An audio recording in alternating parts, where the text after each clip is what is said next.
Welcome sa ating munting YouTube channel. Please support my videos. Comment, like and subscribe po mga idolo. Maraming salamat po. Story present. Super Devo Uling System. Kabanata 14:21. Sige, akitin mo siya dito. Sabi ni Yezuan kay Wei Zhenchen. Vroom. Nagpakawala ng espada si Wei Zhenchen at umalis. Pagkatapos ay lumipad siya sa malayo at pinagmasdan gamit ang kanyang Eye of Revelation. Kasabay nito, lumitaw si Luo Luo sa tabi niya. Dumagundong. Nag-transform si Wei Zhenchen sa isang berdeng heavenly dragon. Nang ihampas niya ang kanyang buntot, nagkaroon ng malaking kaguluhan. Nang marinig ng ekspertong Shadow Fox sa harapan ng kaguluhan, lumingon siya at nakita si Wei Zhenchen sa di kalayuan. Iyan ang tibak na maaaring magbago. Agad siyang nag-react at hinabol si Wei Zhenchen. Sa kabilang banda, whoosh, whoosh. Nag-transform si Luo Luo sa isang gintong flash at bumilis kasama ang 9 Flash Reincarnation. Wei Zhenchen ay malapit sa lokasyon sa walang laman. Nang makuha ng Pain ang Pain, lamusong siya at mukhang mag-drill sa lupa. Sinusubukang tumakas. Nagliwanag ang mga mata ng dalubhasa sa Shadow Fox. Mabilis siyang bumagsak sa lupa at hinabol si Luo Luo. Gayunpaman, sa sandaling ito, whoosh! Isang walang laman na pinto ang biglang bumukas sa likod niya. Pagkatapos, isang maliit na figure ang lumabas mula rito. Swish! Isang ulo ang inihagis. Matagumpay na napatay ni Luo Luo ang kanyang kalaban. Ding! Nadagdagan ang killing intent ng host. Isa pang system notification ang narinig. Sa pagkakataong ito, masyadong mabilis natapos ang labanan.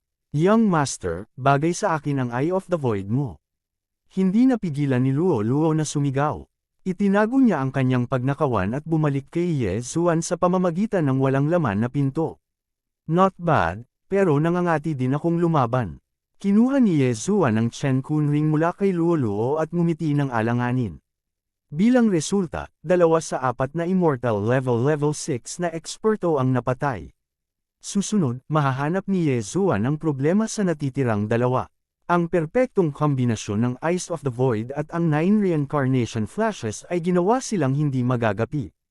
Ang natitirang 2 Immortal level 6 na eksperto ay pinatay sa parehong pamamaraan. Sa daan, pinatay din ni Yezuan ang marami sa mga assassin ng Hell. Tumahimik ang buong Tianyuan Mountain Range. Maaari na akong makapasok sa Immortal level na rank 4, ngunit ang aking mga killing intent point ay mataas. Makakalusot ako pagkatapos kong maabot ang pinakamataas na limitasyon. Napaisip si Yezuan habang nakatingin sa Heavenly Treasures in the Devouring Space. Tila oras na para bisitahin ang sangay ng Shadow Fox. Kasabay nito, sa malayong sangay ng Shadow Fox. Patriarch, masamang balita. Ang dalubhasa sa Shadow Fox na dati ay nagmamadaling dumating sa tirahan ng Patriarch ng sangay ng Shadow Fox. Anong problema? Ang Shadow Fox Branch Clan Leader ay medyo galit na lumabas sa kanyang tirahan. Bata, nasira ang Life Jade Tablet ng Young Patriarch. Hindi lang iyon, kundi pati na rin ang 4 Great Elders Life Jade Tablets. Ang ulat ng eksperto sa Shadow Fox. Ano? Nang marinig ito, ang Shadow Fox Branch Patriarch ay hindi maiwasang manginig. Ang kanyang bunsong anak at ang 4 na matanda ay patay na lahat. Paano ito magiging posible? Young Patriarch's Life Jade Tablet ay nasira ng ilang araw. Gayunpaman, ang bantay ng Life Jade Tablet ay nagpapabe, kaya ngayon niya lang nalaman. Para naman sa 4 Great Elders, Life Jade Tablets, nabasag lang ang mga ito hindi lalampas sa 10 minuto ang nakalipas, nanginginig ang katawan ng dalubhasa sa Shadow Fox habang nagsasalita siya. Bang! Biglang bumulwak ang True Chi sa katawan ng Patriarch ng sangay ng Shadow Fox nang hindi mapigilan, na pinalipad ang dalubhasa sa Shadow Fox na nasa Immortal level na rank 5. Ilang araw nang patay ang anak niya. Dati, bihirang, mamatay ang mga Immortal level na eksperto sa sangay ng Shadow Fox, kaya walang nagbabantay sa Ancestral Hall ng Life Jade Tablet. Gayunpaman, hindi niya inaasahan na napakaraming eksperto ang mamamatay ng sabay-sabay. Maging ang batang Patriarch ay namatay sa labas, at maging ang kanyang bangkay ay hindi na matagpuan. Hindi pa banggitin ng kanyang anak, ang 4 na mahusay na elder ay pawang mga Immortal level na rank 6 na eksperto. Paano sila magkakasunod na mamatay? Hindi kaya isang immortal level rank 7 expert ang gumawa nito. Bukod dito, ang kanyang anak ay personal na hinirang ni Nolan Jia at dapat na ipadala sa angkan. Ngayong patay na siya, paano niya ipapaliwanag sa angkan? Ang mahirap na bagay ay ang dalawang bagay ay pinagsama. Dapat ba niyang hanapin ang bangkay ng kanyang anak o ang bangkay ng apat na dakilang matanda? Ang kanyang bunsong anak na lalaki ay lumabas sa clan at ang alam lamang niya ay patungo siya sa timog. Ngayon na siya ay patay na, ang kanyang bangkay ay maaaring inilagay sa isang Chen Kun ring o kinain ng isang Tongtian beast. Ang apat na dakilang elder ay ipinadala niya sa Tianyuan Mountain Range, kaya dapat doon sila namatay. Pagkaraan ng ilang sandali, nagdesisyon ang Shadow Fox Branch Patriarch. Dahil patay na ang kanyang bunsong anak, kailangan niyang hulihin si Luo Luo. Kung hindi niya kakayanin ang kahihinatnan kung sisihin siya ni Nolan Jia. Whoosh! Ang Shadow Fox Branch Patriarch ay agad na umalis sa clan.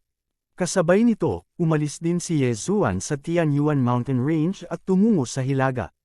Gayunpaman, pagkaalis niya sa Tianyuan Mountain Range, bigla siyang nakarinig ng system notification. Ding! Patay na ang target ng Death Hunting Order. Nagulat si Ye Zuan sa system notification. Patay na ang target ng Death Hunting Order. Kung tutuusin, maliban kay Nolan Bing, lahat ng taong minarkahan niya ng Death Hunting Order ay pinatay niya. Ngayong binigyan siya ng system ng ganoong abiso, ibig bang sabihin ay nagmamadali siyang tumingin sa Hilaga at napagtanto na ang salitang patayin sa Death Hunting Order ay nawala na. Patay na si Nolan Bing. Damn, what's going on? Nolan Bing is dead. Agad namang nag-react si Ye Zuan. Sino si Nolan Bing? Isa sa Xuanming duo. Sa kanyang nakaraang buhay, siya ay isang reincarnator, isang elite ng rebirth state. Paano siya namatay ngayon? Imposible, paano siya namatay? Hindi makapaniwala si Ye Zuan, ngunit hindi maaaring nagsisinungaling ang sistema sa kanya. Kung sinabi ng sistema na patay na si Nolan Bing, patay na talaga siya. Hindi kaya napatay si Nolan Bing ng isang elite habang papunta sa clan. Kung iyon ang kaso, kung gayon si Nolan Jia ay hindi maliligtas. Hindi kaya tapos na ang paghihiganti ni Mo Xiaoye. Si Ye Zuan ay walang magawa. Personal niyang ipinangako kay Mo Xiaoye na papatayin niya ang Xuanming duo. Ang pangakong ito ay para hikayatin din siyang lumakas. Ngunit ngayon, ang Xuanming duo ay parehong patay. Anong uri ng panganib ito? Gayunpaman, sa sandaling ito, bigla siyang may naisip. Hindi naman siguro patay si Nolan Bing. Oo, gustong hulihin ni Nolan Bing si Luo Luo dahil gusto niyang angkinan ang katawan ni Luo Luo. Dati, nanatili siya roon ng ilang panahon. Marahil ay nakahanap siya ng angkop na katawan at matagumpay na nakuha niya ito. Kapag naging matagumpay ang pag-aari, ang katawan ng anak na babae ng Northern Heavens Academy ay natural na mamamatay. Panipi, biglang lumiwanag ang mga mata ni Ye Zuan. Dapat ay nagtagumpay si Nolan Bing sa kanyang pag-aari at naging ibang tao. Siyempre, baka Nolan Bing pa rin ang pangalan niya. Kung iisipin, posible. Kabanata 1422, kaya siya ang pumalit sa isang katawan. Kung ganoon ang kaso, ang Death Hunting Order ay walang epekto. Ipinikit ni Ye Zuan ang kanyang mga mata. Ang Death Hunting Order ay minarkahan ng isang tao, ngunit binago ni Nolan Bing ang kanyang katawan. Kaya naman, ipinapalagay ng sistema na patay na si Nolan Bing. Siyempre, baka patay na talaga sina Nolan Bing at Nolan Jia dahil parang may mga kalaban sila. Kung hindi, bakit nila gagamitin ang charm wheel para i-escort sila? Pag-isipan mo ito. Alam na ni Ye Zuan ang huling hantungan ni Nolan Bing at Nolan Jia. Hindi mahalaga kung patay na sila o hindi. Ipinagpalagay ni Ye Zuan na si Nolan Bing ay buhay pa at matagumpay na kinuha ang isang katawan. Ang lugar na tinigilan ni Nolan Bing ay maaaring ang Shadow Fox Clan. Itinayo ang clan na ito sa hangganan ng Land of Reincarnation. Mukhang malapit na ako, napaisip si Ye Zuan sa kanyang sarili at binilisan ang kanyang lakad. Bagamat kinuha na ni Nolan Bing ang isang katawan, hindi ito nangangahulugan na hindi na niya kayang sakupin ang ibang katawan. Hulaan ni Ye Zuan na sinusubukan lang niyang tanggalin ang katawan ng tao.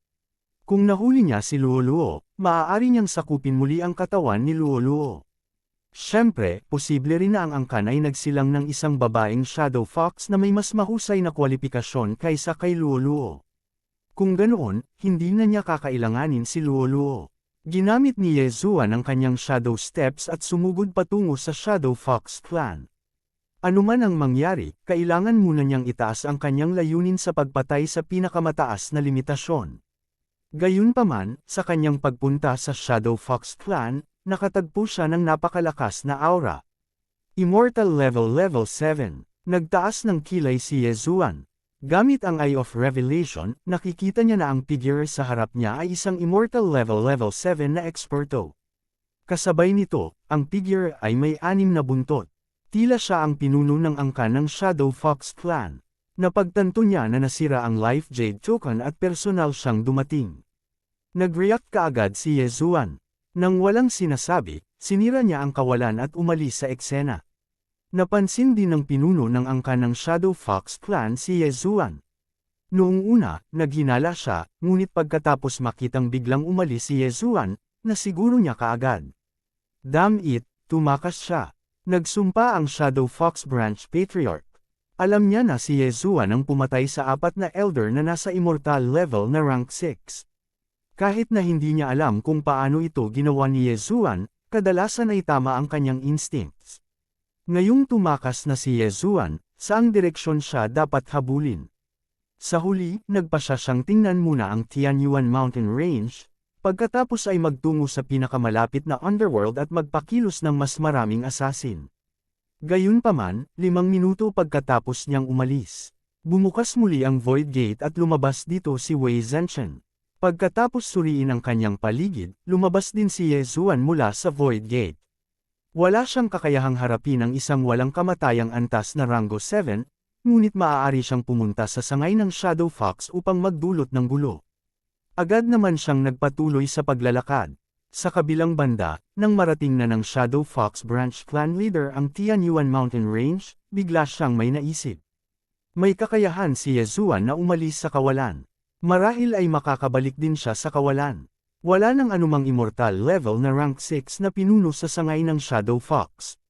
Kung sasalakayin sila ni Yezuan, ang buong sangay ay nasa panganib.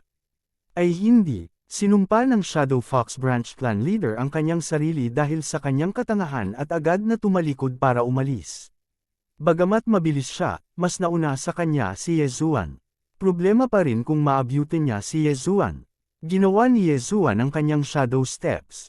Ang kanyang bilis ay wala sa mga chart. Hindi nagtagal, dumating siya. Sa Shadow Fox Branch Clan, napakaraming immortal level powerhouses. Kinaikit ni Yezuan ang kanyang mga mata.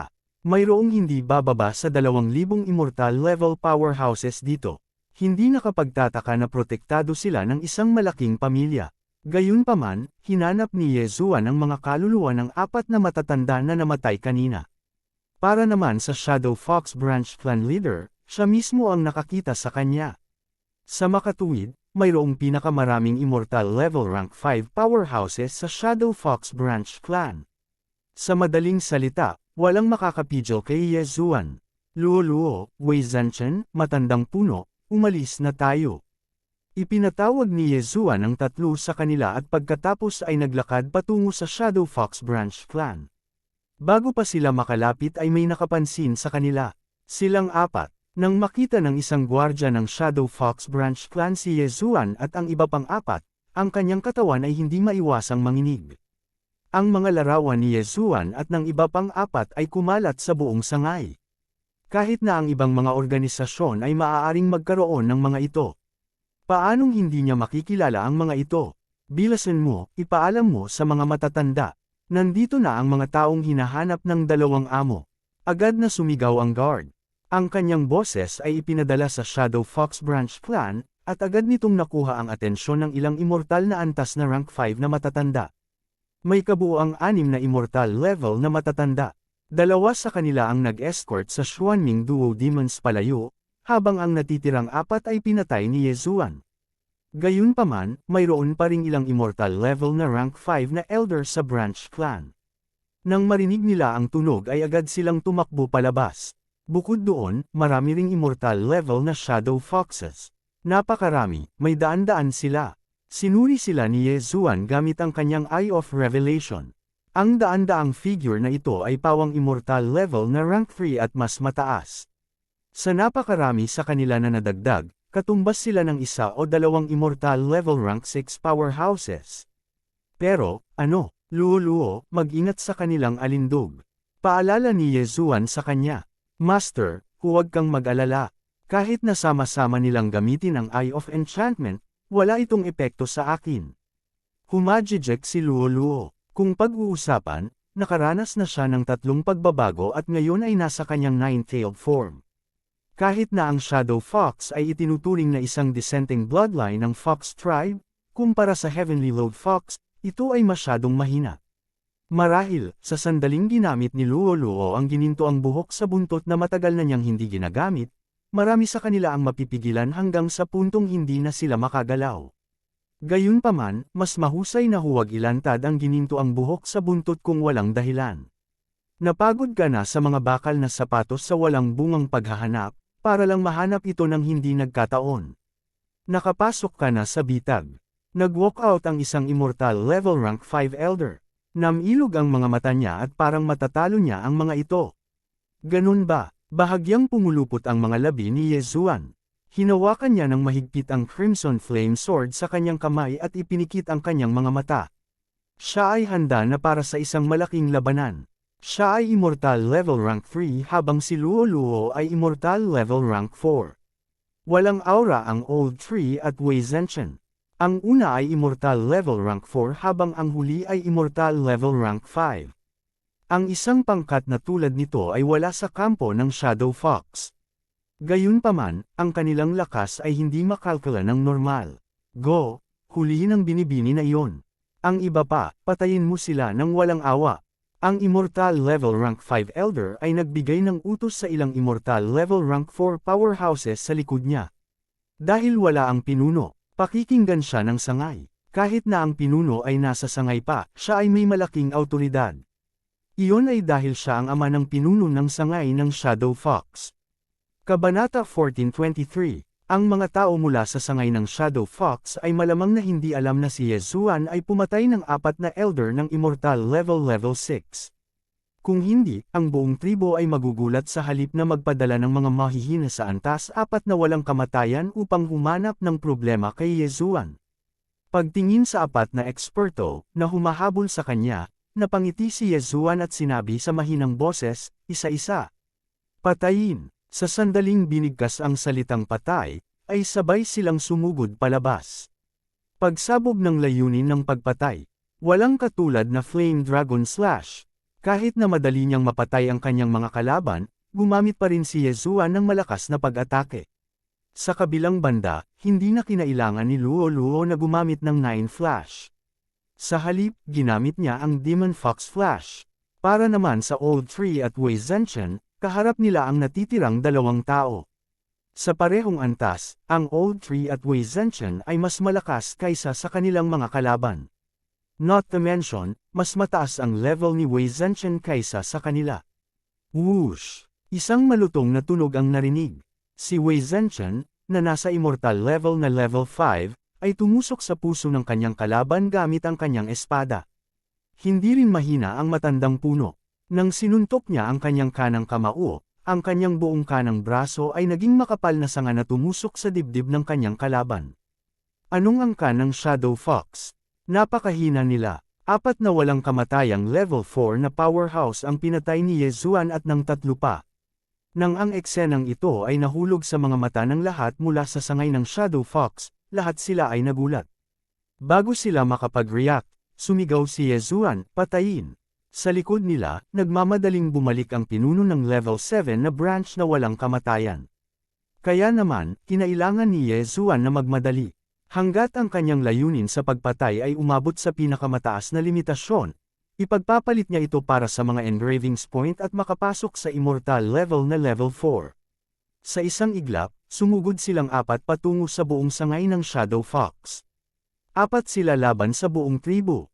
Nakakabaliw yun. Patayin! Patayin silang 3 at hulihin ang maliit na Sorrow. Galit na sigaw ng nangungunang matanda. Isang malaking labanan ang sumiklab. Dahil hindi mataas ang kanilang antas, hindi binalak ni Ye Zuan na gamitin ang Killing Fist. Kailangan lang niyang gumamit ng normal na pag-atake. Pagsabog ng layunin ng pagpatay. Walang kapantay na True Flame Dragon Slash. Isang gintong apoy na dragon ang lumipas, na agad na kumitil sa buhay ng higit sa 10 tao. Walang sinumang naruroon ang makatiis sa kanyang pag-atake nang hindi nasaktan maliban kung sinunog nila ang kanilang habang buhay upang palakasin ang kanilang true chi. Sa kabilang panig, si Luo Luo ay naging isang sinag ng umaagos na liwanag, na humahampas sa mga tao. Kahit saan siya dumaan, lilipad ang ulo.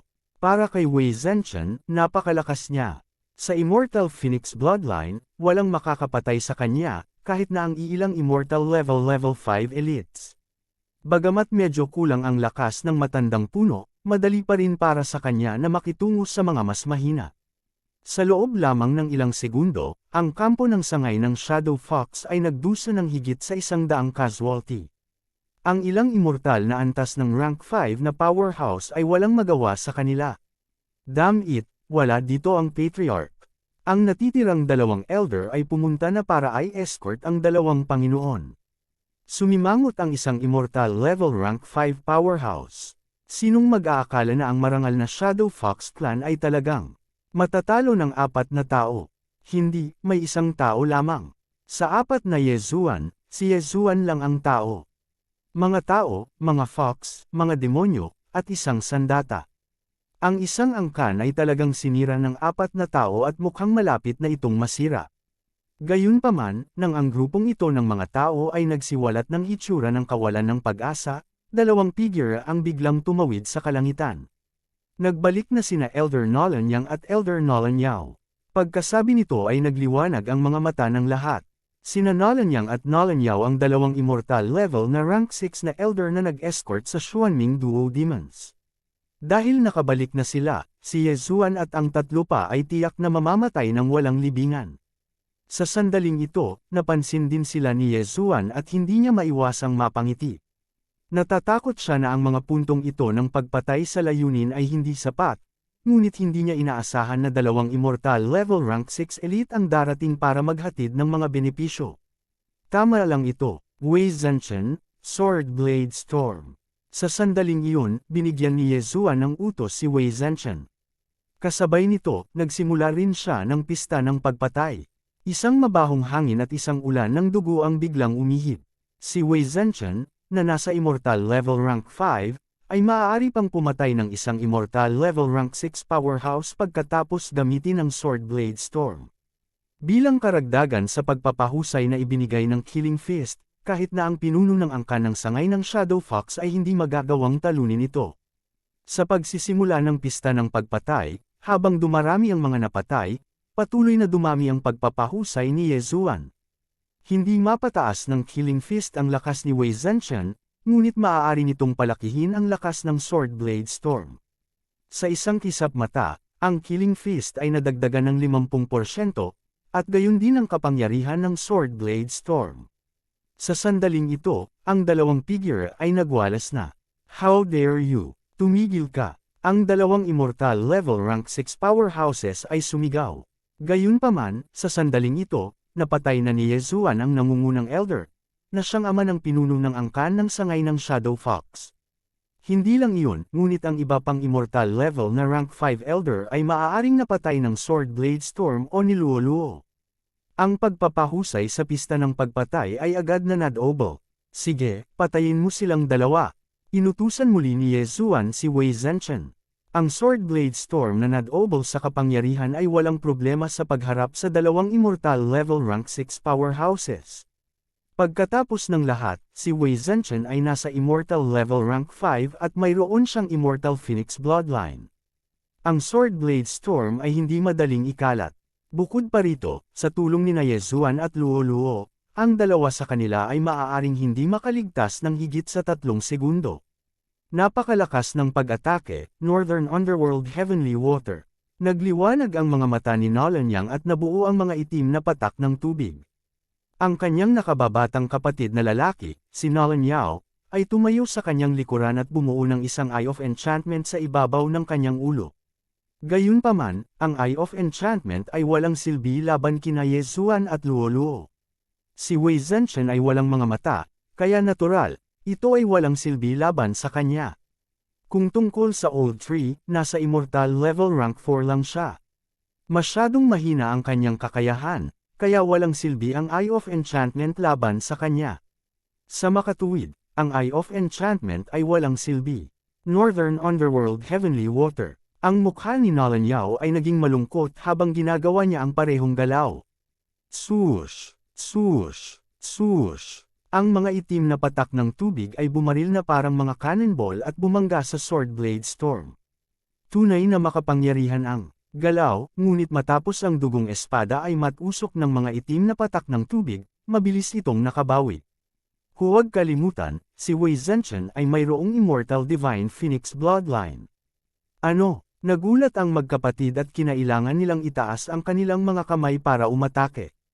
Gayunpaman, sa sandaling ito, isang dambuhalang gintong apoy na dragon ang unang sumalakay. Pagsabog ng layunin ng pagpatay, walang katulad na Flame Dragon Slash. Nadama ng dalawang magkapatid na ang hakbang ay pambihira at pasibo silang nagtanggol. Gayunpaman, sa susunod na sandali, bigla nilang napagtanto na mayroong higit pang Northern Underworld Heavenly Water Droplets sa paligid nila. Ay hindi, malungkot ang mukha ni Nolan Yang nang mabilis siyang bumaba. Gayunpaman, ang kanyang nakababatang kapatid ay nasa problema. Poof, poof, poof. Kabanata 1424. Ding! Tumaas ang killing intent ng host. Matapos marinig ang abiso ng system, sinulyapan ito ni Yezuan at napagtanto na ang layunin ng pagpatay ay isang punto lamang mula sa pag-abot sa pinakamataas na limitasyon. Bagamat nakatakas si Nolan Yang, hindi siya nakatakas mula sa pagkakahawak ni Wei Zhenchen. Dumaan ang Blood Swords at napatay si Nolan Yang ng hindi mabilang na Blood Swords. Ding! Tumaas ang killing intent ng host. Ding! Naabot na ng killing intent ng host ang upper limit. Gusto mo bang palitan ito ng isang devouring point? Nang marinig ito, naglabas ng dalawang sinag ng liwanag ang mga mata ni Yezuan. Ang layunin ng pagpatay ay sa wakas ay umabot sa pinakamataas na limitasyon. Hindi na kailangang sabihin, kailangan niyang ipagpalit ito. Kung hindi, bakit nasa Immortal level 3 pa rin siya? Ding! 0 ang killing intent. Nakakuha ang host ng isang devouring point. Isa pang system notification ang tumunog. Sumulyap si Yezuan sa panel at napagtanto na umabot na sa 4 na puntos ang devouring point. 2 puntos pa at maisasama na niya ang kanyang pangangatawan at bloodline. Ding! Nakalusot ang host at nasa Immortal level 4 na ngayon. Ding! Nakalusot si Wei Zhenchen at nasa Immortal level 6 na ngayon. Sa sandaling iyon, kinain ni Yezuan ang lahat ng mga kayamanan na kanyang naipon at nakapasok sa Immortal level 4. Sa sandaling iyon, ilang dosenang Immortal level powerhouse na lang ang natitira sa sangay ng Shadow Fox. Ang iba sa kanila ay nasa Nirvana level at hindi na kayanin ang isang suntok. Hindi inutusan ni Yezuan si Wei Zhenchen na ihinto ang pagpatay. Ito ay isang mundo ng malakas, at ang malakas ay iginagalang. Dahil ang sangay ng Shadow Fox na ito ay nililigawan si kamatayan, kung gayon hindi na kailangang magpakita ng awa si Yezuan. Hindi nagtagal, ang natitirang Immortal level powerhouses ay pinatay lahat ni Yezuan. Para sa iba pa, hindi mapakali si Yezuan na alagaan sila. Devil, he's a devil. How dare he kill so much of our people? Sus, wala ni isang Immortal level powerhouse na natitira. Patay na silang lahat. Nasa Immortal level 3 lang ba talaga siya? Hindi, tumaas ng husto ang kanyang aura. Dapat ay nasira na siya. Ang grupo ng Nirvana level Shadow Foxes ay tumingin kay Yezuan at sa iba pa sa takot. Nang matapos ang oras, tumigil ang Blade Storm ni Wei Zhenchen. Hindi lang iyon, nawala rin ang buff mula sa pista ng pagkatay. Ngayon, narito si Yezuan, tahimik na naghihintay sa pagbabalik ng pinuno ng sangay ng Shadow Fox. Nang makitang tumigil na sa pag-atake si Yezuan, nakahinga rin ng maluwag ang mga martial artist ng Nirvana realm na iyon. Kung nagngangalit si Yezuan, malamang na mapapawi ang buong tribong ito. Kung tutuusin, halos 100,000 ang tao dito. Gayunpaman, hindi ganoon kalupit si Yezuan. Hindi pa rin umaalis ang demonyong ito. Baka hinihintay niya ang pagbabalik ng Patriarch. Nasa Immortality Level 7 ang Patriarch. Kaya niyang patayin sa isang sampal. Siya, hinaan mo ang boses mo. Huwag mong hayaang marinig kanila. Kung hindi, kapag bumalik ang Patriarch, lahat tayo ay magiging malamig na bangkay. Matapos umatras ng malayuan ang grupo ng mga Shadow Fox, nagsimula silang magbulungan sa isa't isa. Napakabilis, makalipas ang 10 minuto, isang figure ang lumipad mula sa abot-tanaw. Ang taong ito ay ang pinuno ng sangay ng Shadow Fox, si Nalande, na nasa Immortal Level 7. Kanina pa siya nag-react, pero huli na siya ng isang hakbang. Pagbalik niya, nakita niyang may ilog ng dugo dito. Bagamat walang bangkay, pinatunayan ng amoy ng dugo na marami na ang namatay dito dati. Malamang lahat sila ay eksperto ng sangay ng Shadow Fox. Tumpak. Sa pag-iisip nito, marahas na kumirot ang puso ni Nalande. Pinatay mo sila, sigaw ni Nalande bago pa man siya makalapit. Late kang bumalik. Ang boses ni Yezuan ay nahulog sa tainga ni Nalande. Sa oras na ito, kababalik lang ni Nalande at tumayo sa tapat ni Yezuan. Patriarch, sa wakas nakabalik ka na. Patriarch, ipagiganti ang aming mga miyembro ng tribo. Lahat ng mga miyembro ng Immortal Level ay pinatay niya. Patay na rin ang dalawang matatandang sina Nalanyang at Nalanyaw na kababalik lang. Patriarch, mag-ingat ka sa pananambang nila. Hindi namin alam kung saan nagpunta yung tatlo. Malakas na sumigaw ang isang miyembro ng Shadow Fox Clan. Tumpak. Nang marinig ito, muling kumirot ang puso ni Nalande. Wala ni isang miyembro ng Immortal Level ang naiwang buhay. Sina Nalanyang at Nalanyaw ay parehong Immortal Level 6 powerhouses. Paano sila namatay? Kahit siya ay hindi makamit ang ganoong resulta. Yezuan, ano ang kanyang background? Cut the crap. Dahil dumating ka para hulihin kami sa ilalim ng utos ni Nalanding at Nalanjia, dapat handa kang mamatay. Kinuha ni Yezuan ang Crimson Flame Sword. Kasabay nito, naroon din si Wei Zhenchen, na nakalusot sa Immortal Level 6. Ako, Nalande, ay sumusumpa na kahit mamatay ako ngayon, papatayin kita. Nagnganga ang ngipin ni Nalande at sinabing, gawin mo ang gusto mo. Hindi ko sasabihin sa iyo na ang iyong bunsong anak ay namatay sa aking mga kamay, casual na sagot ni Yezuan. Ano? Ang pangungusap na ito ay ikinagulat ni Nalande. Ang kanyang genius na anak ay talagang pinatay ni Yezuan. Karapat-dapat kang mamatay. Galit na galit si Nalande. Sumugod siya patungo kay Yezuan na may hawak na espadang panlaban sa kanyang kamay. Magandang timing. Namilog ang mga mata ni Yezuan. Nagtaas siya ng kamay at umatake. Pagsabog ng layunin ng pagpatay. Walang kapantay na Flaming Dragon Slash. Dagandong. Dalawang magkaibang uri ng True Chi ang nagbanggaan, na agad na nagdulot ng 10,000 alon ng True Chi. Kahit na si Yezuan ay Immortal Level 4 lamang, ang kanyang lakas ay pambihira. Kaya naman, hindi naging pabaya si Nalande. Sinunog niya ang 20 taon ng kanyang buhay sa simula. Gayunpaman, ang kanyang pag-atake ay kapantay lamang ni Yezuan. Paano ito naging posible? Hehe, mukhang hindi ka naman ganoon kagaling bilang clan leader. Bahagyang kumulo ang mga labi ni Yezuan. Charm! Nanlaki ang mata ni Nalande. Gayunpaman, bago naging pink ang kanyang mga mata, biglang ipinikit ni Yezuan ang kanyang mga mata. Kahit wala ang kanyang mga mata, kaya pa ring lumaban si Yezuan. Bukod dito, maaaring ibahagi ni Wei Zhenchen ang kanyang paningin. Hindi naman siya naapektuhan. Gayunpaman, hindi iyon alam ni Nalande. Pakiramdam niya ay mababawasan ng husto ang lakas ng pakikipaglaban ni Yezuan kung lalaban lamang siya sa kanyang espiritual na kahulugan. Northern Underworld, Heavenly Water. Ginamit ni Nalande ang kanyang True Chi at Manifestation Force para i-condense ang hindi mabilang na itim na patak ng tubig sa kanyang harapan. Pagkatapos ay binaril niya sila kay Yezuan. Maraming beses nang nakita ni Yezuan ang pagkilos na ito. Ginamit din niya ang Northern Underworld Heavenly Water para maka-counterattack. Alam din niya, ang ekspresyon ni Nalande ay pareho sa iba.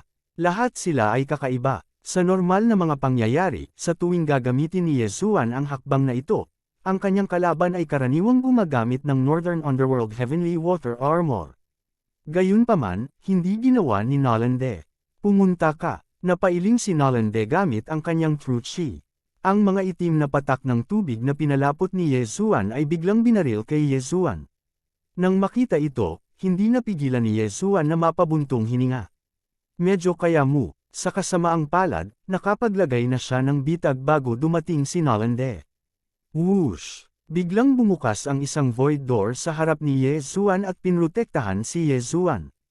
Kabanata 14:25. Ano? Nang marinig ang sumisipol sa kanyang likuran, nang inag ang katawan ni Nalande. Nang hindi lumingon, sinunog niya ang kanyang habang buhay upang palakasin ang kanyang vital energy, at pagkatapos ay condensed ang isang set ng Dark North Heavenly Water Armor. Ang ilan sa mga itim na patak ng tubig ay sa kanya, habang ang ilan ay pinalapot ni Yezuan. Pagkatapos ng lahat, uminom si Yezuan ng Frozen Sky Peel. Poof, poof, poof. Ang mga itim na patak ng tubig ni Nalande ay madaling natunaw ng kanyang sarili, ngunit ang mga itim na patak ng tubig ni Yezuan ay hindi karaniwan. Kacha, kacha, kacha, isang serye ng malulutong na tunog ang umalangaw, at ang Dark North Heavenly Water Armor sa katawan ni Nalande ay agad na nagyelo. Sa kabutihang palad, hindi siya napinsala. Gayunpaman, sa kanyang mga galaw na selyado, siya ay tulad ng isang pagong sa isang garapon. Nang makita ito, mabilis na tinawag ni Yezuan si Luoluo. 9 Reincarnation Flash, nagsimulang bumilis si Luoluo. Kasabay nito, ginamit din ni Yezuan ang Eye of Myriad para i-condense ang hindi mabilang na itim na patak ng tubig sa paligid ng Nalande. Bitik, bitik, bitik, isa pang set ng pag-atake, at ang Ice Crystal Armor sa katawan ni Nalande ay naging mas makapal. 9 Reincarnation Flash, 4th Flash. Si Luoluo ay naging isang gintong daloy ng liwanag at dumaan sa Void Door. Natrap si Nalande sa Dark North Heavenly Water Armor. Nang malapit na niyang basagin ang tanikala, biglang ginamit ni Yezuan ang Strength of Myriad para buwagin ang kanyang armor. Tulad ng pagkagulat ni Nalande, dumating ang 5th Flash ni Luoluo. RIP! Bago pa man makapag-react si Nalande ay nontog na ang kanyang ulo, ngunit hindi naglaho ang kanyang kamalayan. Nakita niya ang kanyang mga angkan. Kasabay nito, nakatitig din sa kanya ang mga angkan. Si Nalande, ang pinakamakapangyarihang miyembro sa puso ng mga angkan ng Shadow Fox, ay talagang pinatay. Ding! Tumaas ang killing intent ng host. Hindi nagbago ang ekspresyon ni Yezuan. Mabilis niyang iniligpit ang katawan ni Nalande at ang mga samsam sa digmaan. Bagamat nakatakas si Nalande sa unang sakuna, hindi siya nakaligtas sa ikalawang sakuna.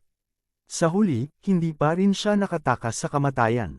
Kung hindi niya ginamit ang Dark North Heavenly Water Armor, maaaring nagkaroon siya ng pagkakataong mabuhay at maaaring lumaban kay Yezuan ng mas matagal. Sa kasamaang palad, ang lahat ng ito ay dahil sa kanilang sariling pagkamatay. Matapos mamatay si Nalande, hinanap din ni Yezuan ang kaluluwa ni Nalande sa lugar. Pagkatapos, binisita niyang muli ang Dark Shadow Fox clan para tingnan kung may nakatagong interspatial rings. Pagkatapos, umalis siya, naiwan ang isang grupo ng Shadow Foxes na hindi pa nakakarating sa Immortality Realm. Susunod, pupunta si Yezuan sa Shadow Fox clan, na ang kanina Nolan Bing at Nolan Jia. Sa wakas, haharapin na niya ang Zuan Ming Duo ng direkta. Iniisip niya kung anong antas na ang Zuan Ming Duo ngayon. May ilang distansya pa rin sa pagitan ng sangay ng Shadow Fox at ng pangunahing angkan. Kahit na bumiyahe si Yezuan ng buong bilis, aabutin ng hindi bababa sa 3 araw. Sa 3 araw na ito, patuloy na nagpaplano si Yezuan sa kanyang puso. Ngayon na mayroon akong 4 na DevR points, kailangan ko lang ng 2 pang puntos at ang 2 bloodline ay maaaring pagsamahin. Kapag nangyari iyon, isa pang bloodline ang lalabas at ang lakas ko sa pakikipaglaban ay tataas ng husto. Naisip ni Yezuan sa kanyang puso. Gayunpaman, hindi maliit na bilang ang 2 DevR points. Kung ni-recycle niya ang mga kasanayan, maaari pa rin niyang makuha ang mga ito. Gayunpaman, ang mga kasanayang ito ay mas praktikal at si Yezuan ay medyo nag-aatubili na makipaghiwalay sa kanila. Maaaring ipagpalit ang Bladestorm sa 2 DevR points, ngunit mabilis na tumataas ang level ni Wei Zhenchen. Kasama ang Immortal Phoenix Bloodline, hindi maliit ang kapangyarihan ni Bladestorm. Bukod dito, may puwang pa rin ang Bladestorm para sa pagpapabuti, kaya hindi ito maaaring i-recycle. Naisip ni Yezuan sa kanyang puso. Kung talagang gusto niyang i-recycle ang mga kasanayan, ang kasanayan sa pagpaparami ng Divine Wood Seal O3 ay maaaring ipagpalit sa isang DevR point. Gayunpaman, kulang pa rin iyon ng DevR point. Forget it, tingnan muna natin. Sino ang nakakaalam, maaari tayong makatagpo ng isang manlalaman sa daan. Nagpasya si Yezuan na isantabi muna ito sa ngayon. Hindi naman kasi siya nagmamadali. Pagkatapos ng lahat, sina Song Suijing at Adjudicator Song ay nailigtas, upang siya ay bumagal. Gayunpaman, sa susunod na sandali, bigla siyang naisip ng isang problema. Hindi ba niya kayang ipagpalit ang kanyang lifespan para sa DevR points? Dati, noong nakalusot siya sa Immortal Level 3, binigyan siya ng system ng notification. Gayunpaman, sa oras na iyon, naramdaman ni Yezuan na kung ipinagpalit niya ang kanyang habang buhay, hindi siya magiging ligtas, kaya isinantabi niya ito. Hanggang ngayon ay iniisip niya lang ang bagay na ito. Bilang isang Immortal Level 4, mayroon siyang habang buhay na higit sa 1,700 taon. Kahit napalitan niya ang kanyang buhay sa loob ng 500 taon, mayroon pa rin siyang higit sa 1,200 taon na haba ng buhay. Ang pangalawang beses na palitan niya ng DevR point ay mangangailangan ng 1,000 taon ng habang buhay, kaya may natitira pa siyang higit sa 200 taong haba ng buhay. Haha, 6 na DevR points, tama na. Biglang tumawa ng malakas si Yezuan. Kaagad, pinalitan niya ang DevR points. Ding, ang host ay nakakonsumo ng 1,000 taon ng buhay at nakakuha ng isang DevR point. Ding, matagumpay na na-recycle ang skill breeding.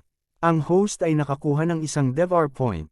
Pagkatapos ng dalawang magkasunod na notification sa system, si Yezuan ay walang kamalay-malay na sumulyap sa panel. Nakakuha siya ng 6 na DevR points. Tama na, hayaan akong tingnan kung anong uri ng makapangyarihang bloodline ang isisilang kapag ang Heavenly Eye Clan bloodline at ang Beast Deity bloodline ay nagsanib. Si Yezuan ay napaka-curious. Ding, ang Heavenly Eye Clan bloodline at ang Beast Deity bloodline ay nagsasama. 6 na DevR points ang kailangan. Kumpirmahin. Na-notify ang system. Nang marinig ito, sumagot si Yezuan ng walang pag-aalinlangan, kumpirmahin. Ding, magsisimula na ang bloodline merging. Ding, nasa 10% ang pag-usad ng bloodline merging. Ding, nasa 20% ang pag-usad ng bloodline merging. Ding, nasa 80% ang pag-unlad ng pagsasama ng bloodline.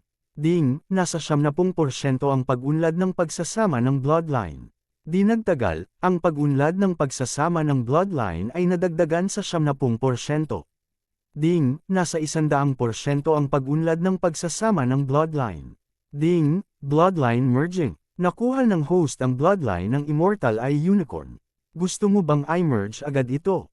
Immortal Eye Unicorn. Nang marinig ang pangalang ito, nagsimulang kumulo ang dugo ni Yezuan.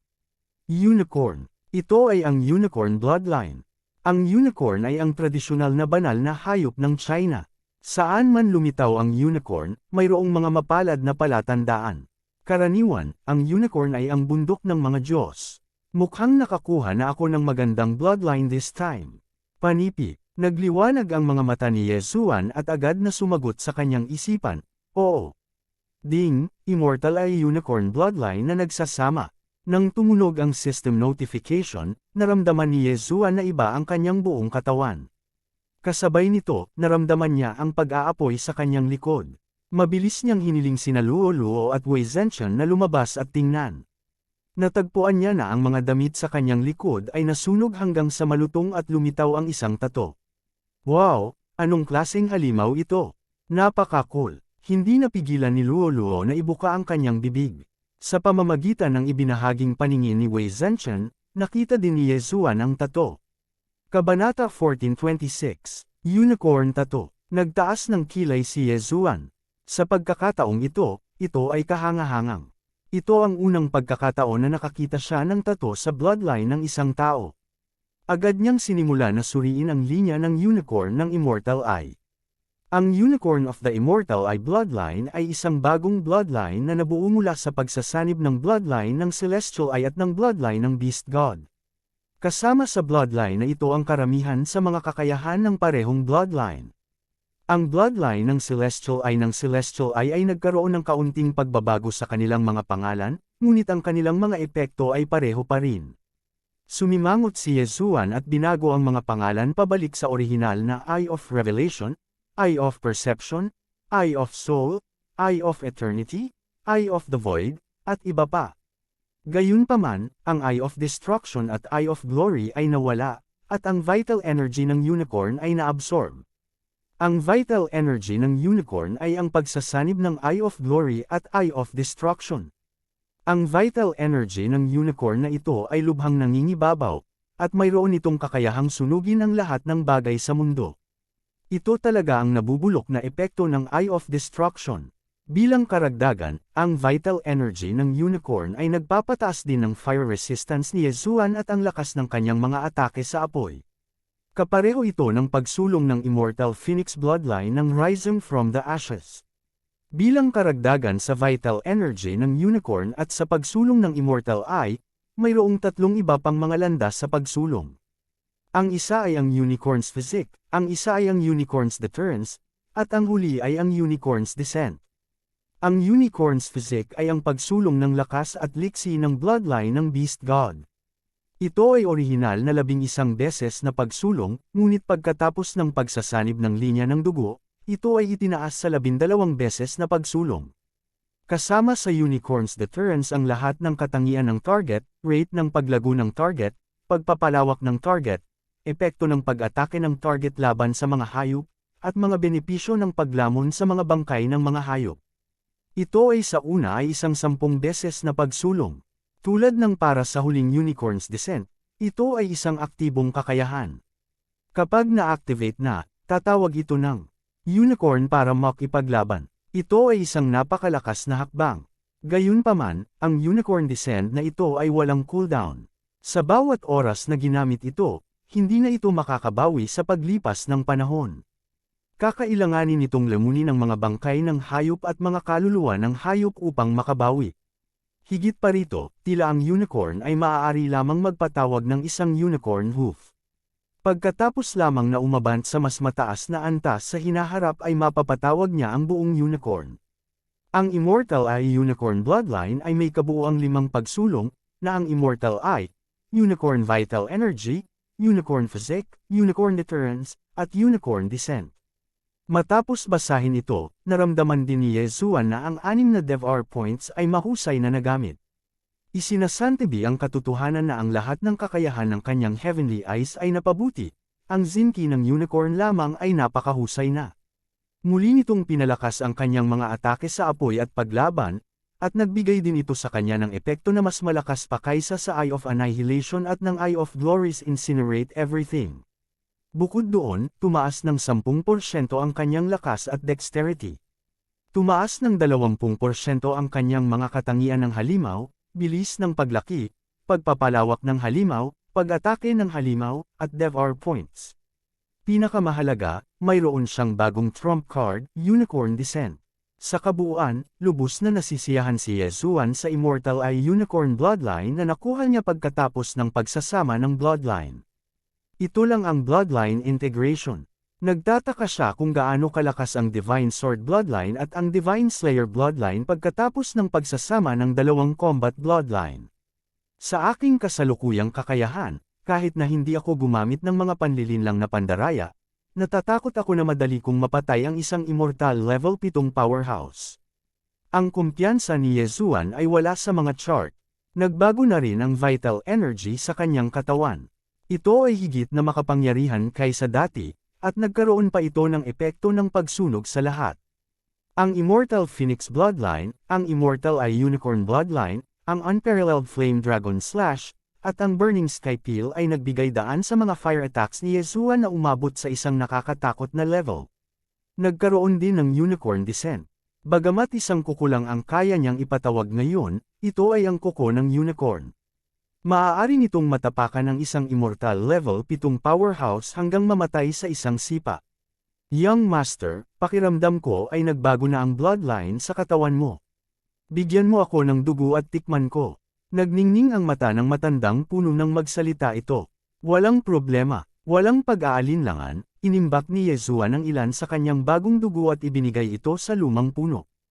Gayunpaman, matapos itong inumin ng matandang puno. Anong nangyayari? Sa lugar ng pagtatanim, ang lumang puno ay direktang sinunog hanggang sa abo ng marahas na unicorn blood. Agad itong naging kawalan. Ding! Patay na ang Devil Tree Battle Soldier. Ding! Nabuhay na muli ang Devil Tree Battle Soldier. Ding! Nag-mutate ang Devil Tree Battle Soldier sa Ash Spirit. Nagulat si Yesuan sa system notification.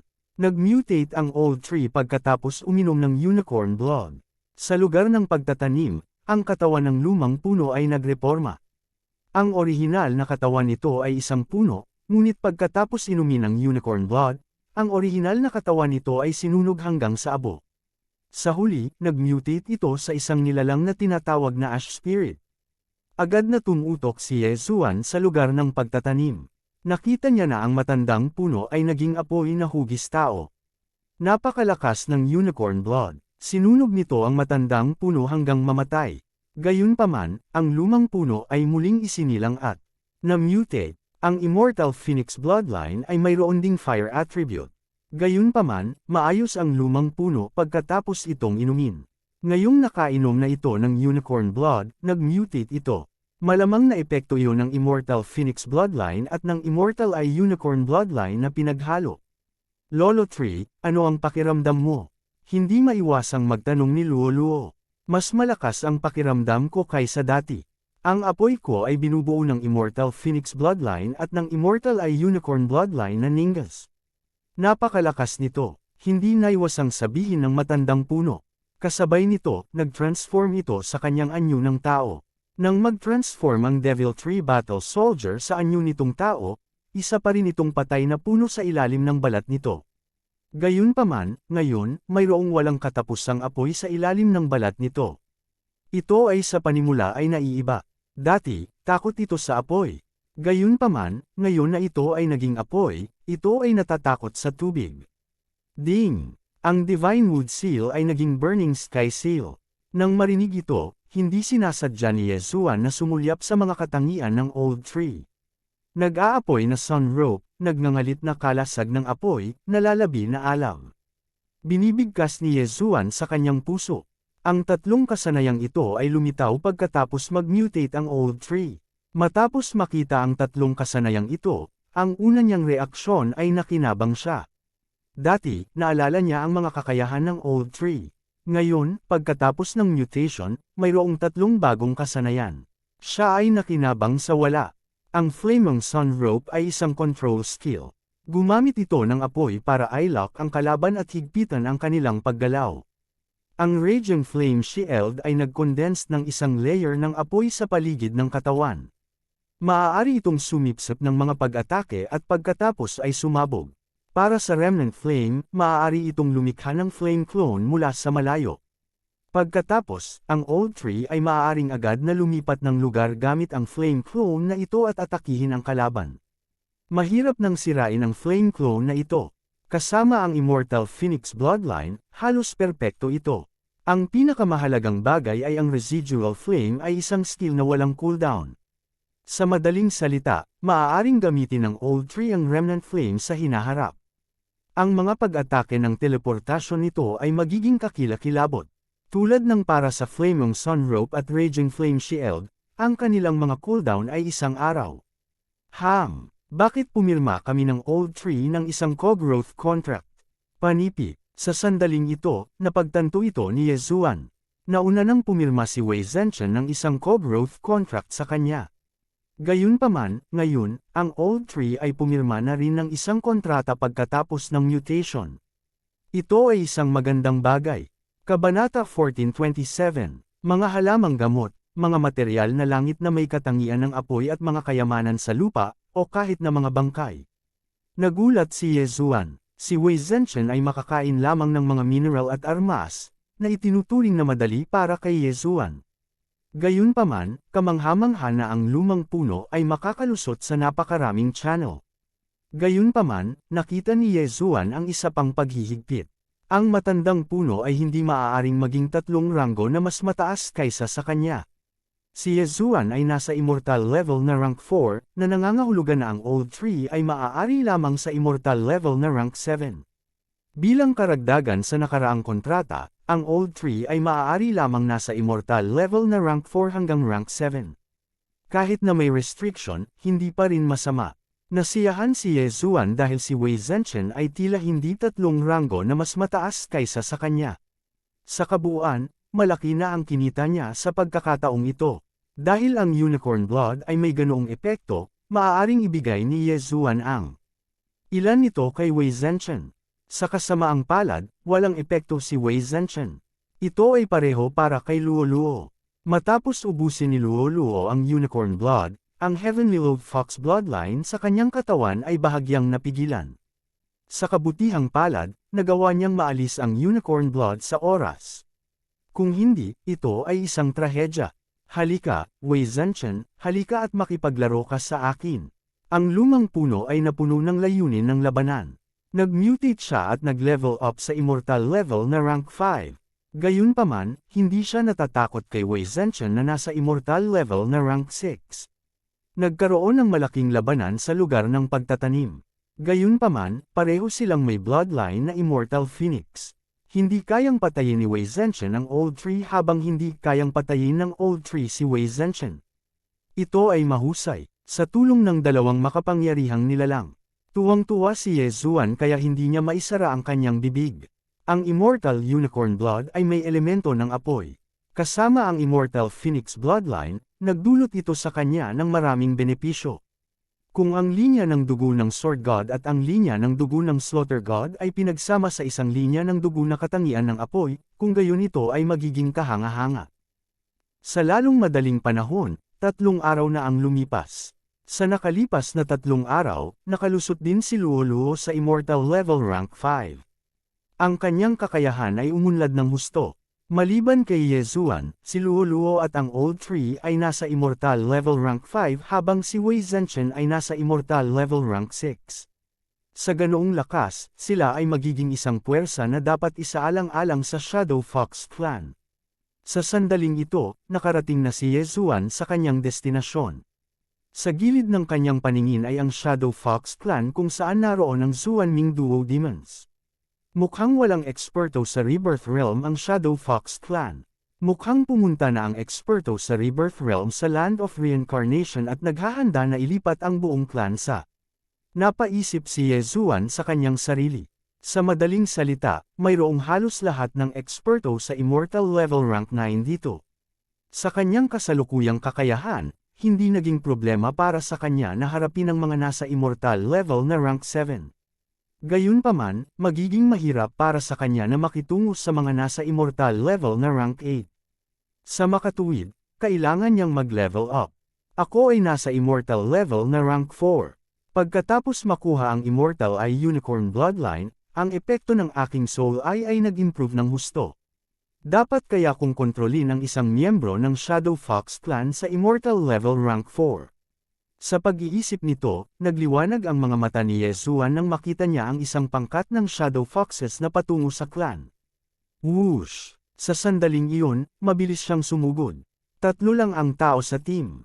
Ang isa sa kanila ay nasa immortal level na rank 4 habang ang dalawa pa ay nasa immortal level na rank 3. Agad na pumunta si Yezuan sa harapan nila at ginamit ang kanyang soul eye mula sa malayo.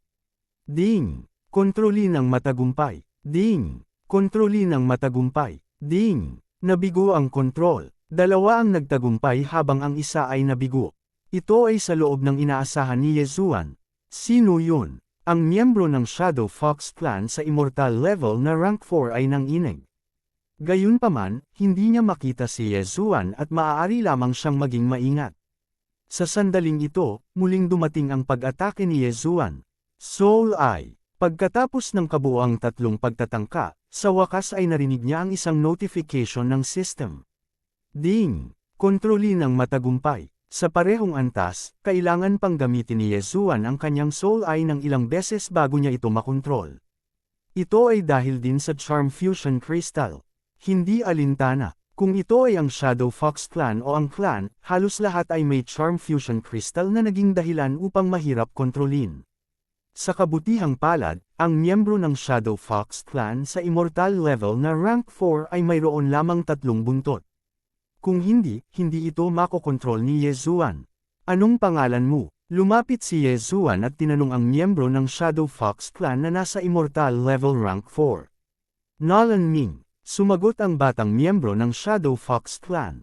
Pwede bang magpapasok ang clan ng mga tagalabas? Patuloy na tanong ni Yezuan.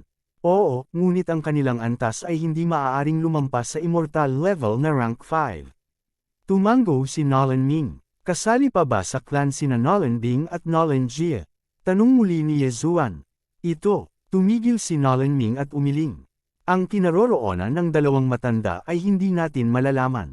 Mga matatanda, nang marinig ito, pinaikit ni Yezuan ang kanyang mga mata. Si Nolan Bing at Nolan Jie ay nabuhay ng matagal sa kanilang mga nakaraang buhay. Sa kanilang peak, sila ay mga elite ng Rebirth Realm. Itinuring silang nangungunang manlalaban sa Shadow Fox Clan. Sige, dalhin mo ako para tingnan. Tumango si Yezuan at nakiisa sa grupo. Mayroong ilang mga tao sa Shadow Fox Clan. Gayunpaman, marami sa mga lalaki ang nabighani ng mga babaeng Shadow Fox at dinala. Doon sila titira mula noon. Hanggat hindi mataas ang kanilang antas, mainam na magdala ng isang tao. Ngayong patay na ang target ng Death Hunting Order, hindi alam ni Yezuan kung nasaan si Nolan Bing. Gayunpaman, natitiyak niyang buhay pa si Nolan Bing. Matagumpay niyang nakuha ang katawan nito. Sa lalong madaling panahon, nilapitan niya ang Shadow Fox Clan. Talagang mas malakas ang clan kaysa sa clan. Napakaraming elite. Bumilis ang tibok ng puso ni Yezuan. Paglapit pa lang niya, napansin niya ang isang immortal level na rank 7 elite. Isa lang siyang bantay sa entrance ng clan. Sa loob, mayroong immortal level na rank 8 at rank 9 na mga elite. Nolan Ming, sino siya? Tanong ng immortal level na rank 7 elite. Siya ang namamahala sa pagbabantay sa pasukan ng angkan. Dahil sa kanyang mataas na antas, hindi naging problema para sa kanya na matindaan ang mukha at pangalan ng tao. Gayunpaman, ito ay napakakahanga-hanga. Kung tutuusin, 10,000 tao ang pumapasok sa clan araw-araw. Minsan, mayroon pang ang 10,000 tao. Siya ang aking mabuting kaibigan. Sagot ni Nolan Ming. Tumingin ang elite kay Yezuan at napagtanto na hindi siya pamilyar sa kanya. Bukod dito, siya ay immortal level rank 4 lamang, kaya hindi siya isang malaking banta. Sige, alis na tayo. Inalis ng mga piling tao ang kanyang mga pagdududa at pinahintulutan silang makapasa. Ang Shadow Fox Clan ay isang malaking lungsod. Mayroong higit sa 100,000 Shadow Foxes na naninirahan dito. Sa ilalim ng normal na mga pangyayari, sila ay magpakasal sa loob ng angkan at patuloy na lumalaki. Siyempre, ito ay nangangailangan ng lakas. Sa napakaraming clansmen, ang pagkonsumo ng mga kayamanan ng langit at lupa ay hindi maliit. Sa kabutihang palad, may mga elite sa Rebirth Realm sa Shadow Fox Clan. Sapat na yun para suportahan ang buong angkan. Dinala ni Nolan Ming si Yezuan sa Shadow Fox Clan at dinala siya pabalik sa kanyang tirahan. Kabanata 1428, pumasok si Yezuan sa tirahan ni Nolan Ming. Pagkatapos, umalis si Nolan Ming. Iniimbestigahan niya sina Nolan Bing at Nolan Jie sa ilalim ng utos ni Yezuan. Naghintay si Yezuan sa kanyang bahay upang makita kung may makukuha si Nolan Ming mula sa kanya. Gayunpaman, hindi nagtagal, nagkaroon ng kaguluhan sa di kalayuan. Dagandong, tila tunog ng labanan. Anong nangyayari? Medyo nagulat si Yezuan. Sa Shadow Fox Clan, hindi pinapayagan ang pakikipaglaban. Kung gusto nilang lumaban, kailangan nilang pumunta sa larangan ng pagsasanay. Gayunpaman, hindi ito isang labanan, ngunit pagkawasak. Gayunpaman, tinatamad siyang lumabas at tingnan. Wala itong pakialam sa kanya. Nandito siya para imbestigahan ang bagay ni Nolan Bing. Hindi maliit ang kaguluhan, ngunit hindi nagtagal ay hamupa. Makalipas ang halos kalahating oras, mabilis na naglakad pabalik si Nolan Ming. Gayunpaman, may ilang mga eksperto ng Shadow Fox Clan sa likod niya. Lahat sila ay immortal level 6. Nakahanap lang kami ng especially iya mula sa Mo Clan. Nolan Ming, sabihin mo sa buong pamilya mo na lumabas.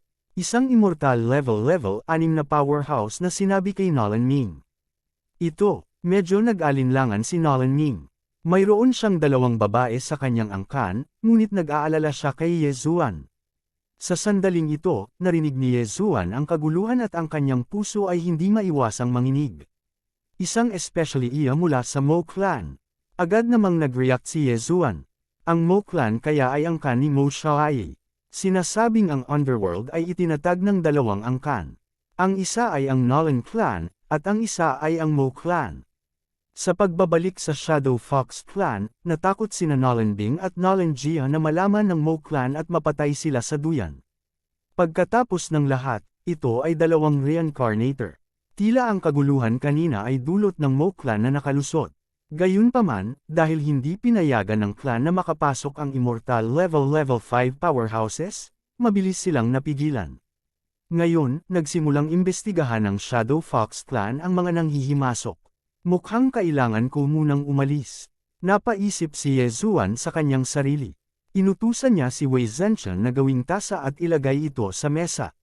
Pagkatapos, bubuksan niya ang kawalan at aalis. Sa tulong ng Little Things Vision Sharing, malalaman niya ang sitwasyon dito at hintayin silang umalis bago bumalik.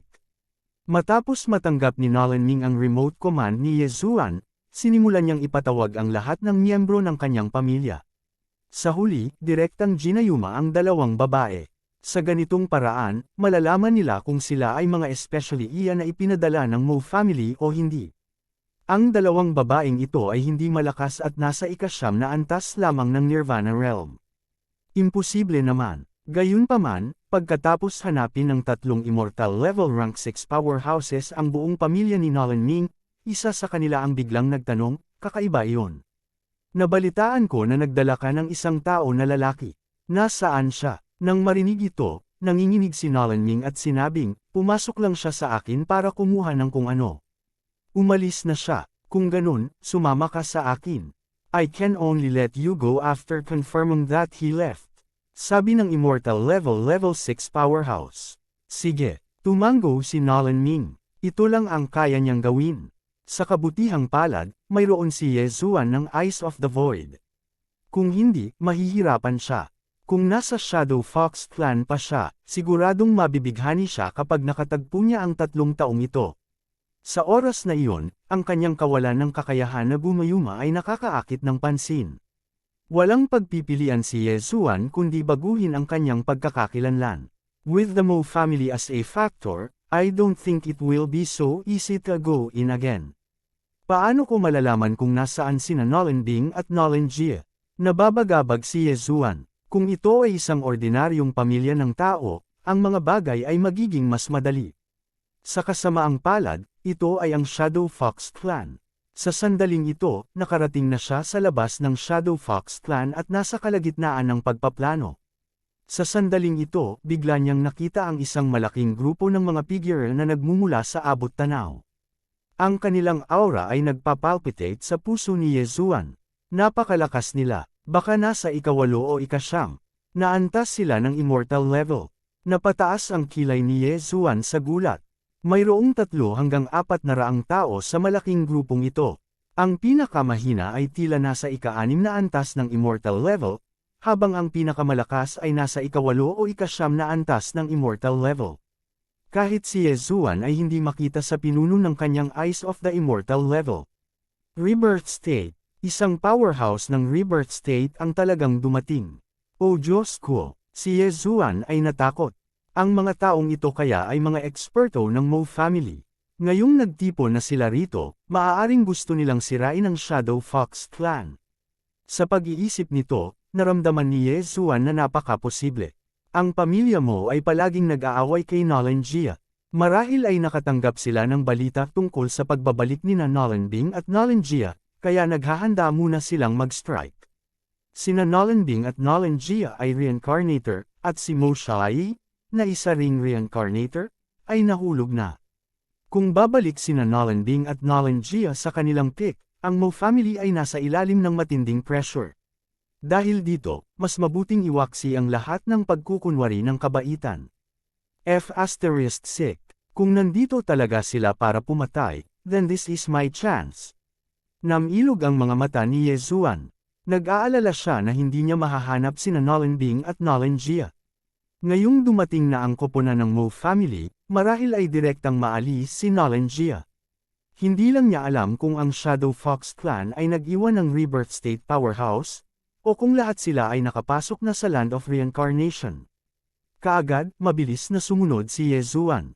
Sa oras na ito, nakita na ng gwardya ng Shadow Fox clan ang mga bagong dating, ngunit nang bubuksan na niya ang kanyang bibig, isang powerhouse ng tao ang lumabas mula sa gilid at tumagos sa kanyang ulo. Nagsimula na ang isang mahusay na labanan. Patayin lahat ng miyembro ng Fox clan. Sa koponan ng Mo family, umuungal ng malakas ang matipunong nasa gitnang gulang na lalaki.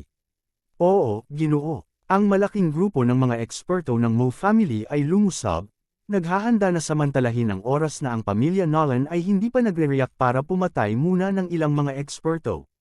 Sa napakalaking hukbong umaarangkada, ang mga dalubhasa ng pamilya Nolan ay hindi makaupo at mabilis na nagtipon bago sumisingil. Kasabay nito, isang Shadow Fox Elder ang lumipad sa kalangitan. Mo family, sa wakas hindi ka na maupo. Ang Elder na ito ay nasa Rebirth State din, at ang pangalan niya ay Nolan Xinghui. Higit pa rito, nakilala niya ang kapangyarihan ng Rebirth State sa pangunguna ng Mo family. Siya ay tinawag na Mo Wentian, at siya ay nasa ika-6 na ranggo sa mga ninuno ng pamilya Mo. Talaga, may isang tao na nangangasiwa sa pamilya Nolan. Nang makita ito, malamig na bamhantong hininga si Mo Wentian. Nolan Xinghui, dapat inaasahan mong darating tayo, di ba?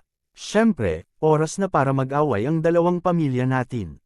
Tumango si Nolan Xinghui. Ikaw, Nolan Jia, ay naglipat ng maraming tao sa Land of Reincarnation.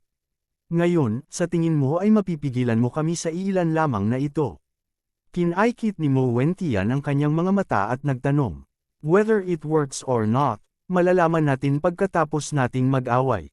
Sabi ni Nolan Xinghui habang nakatingin sa ibaba. Kabanata 1429. Sige, gusto kong makita kung gaano karaming tao ang maaari mong gayumahin.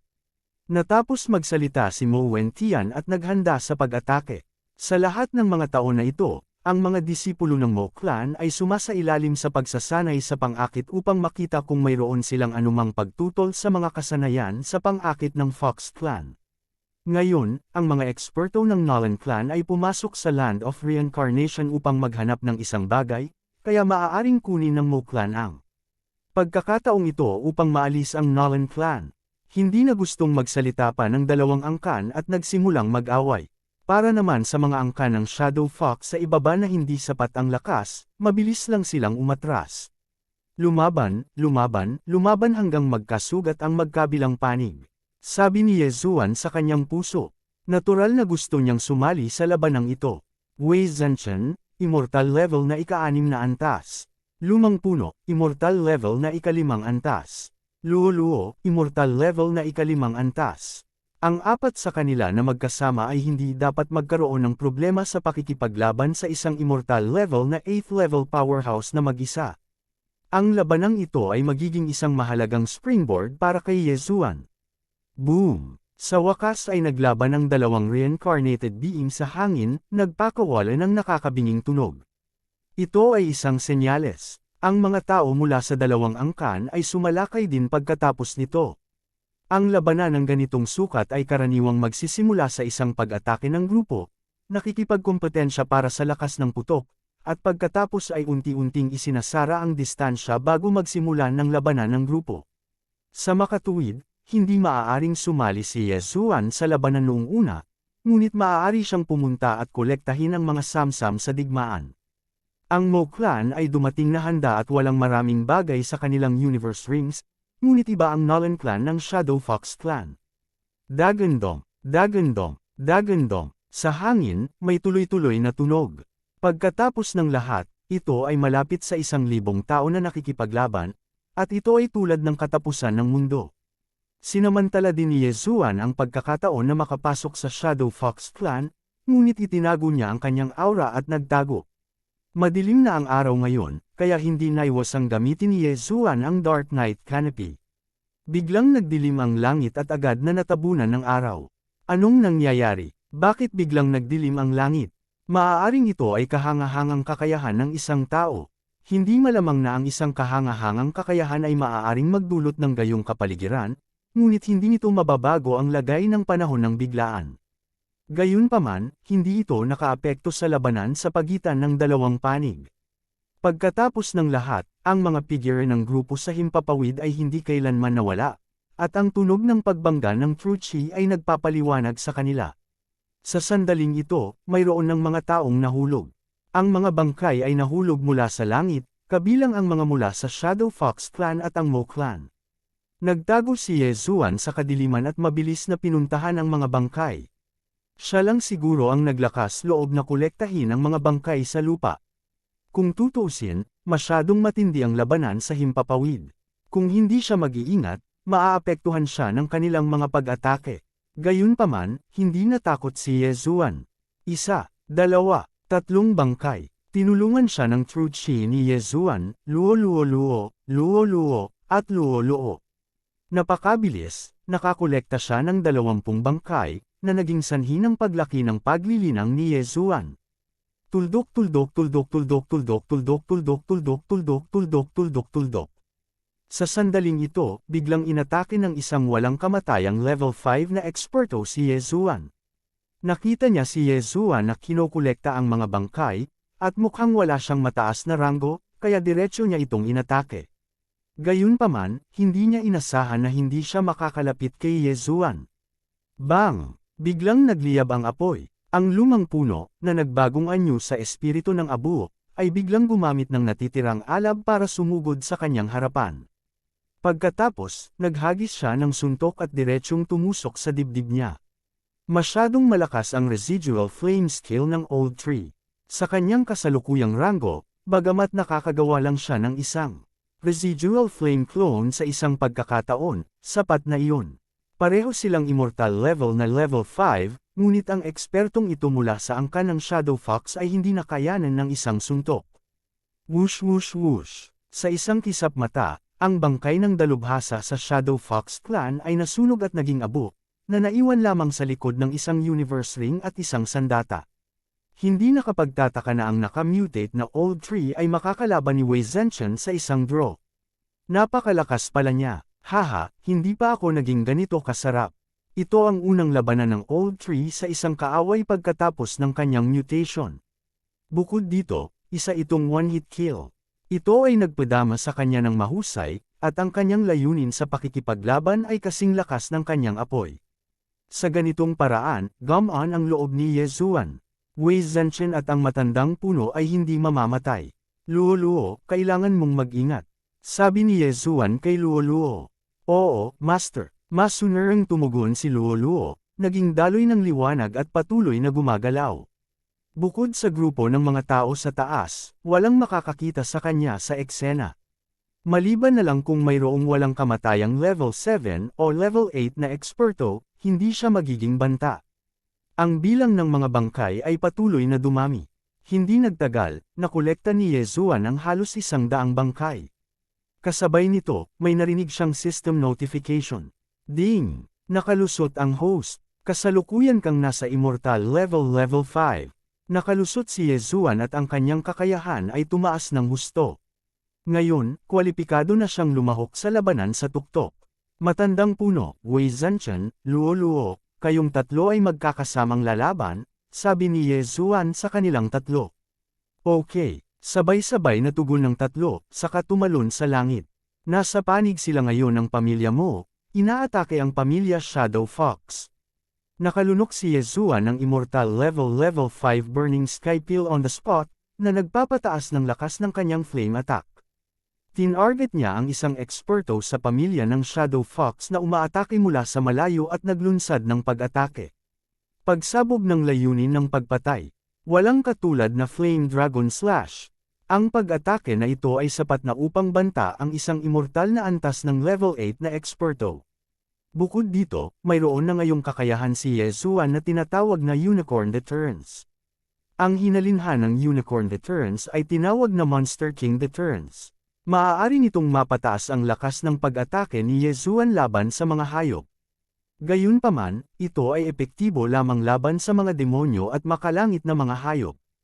Gayunpaman, pagkatapos mag-upgrade sa Unicorn Deterrence, napagtanto ni Yezuan na epektibo rin ito laban sa mga hayop.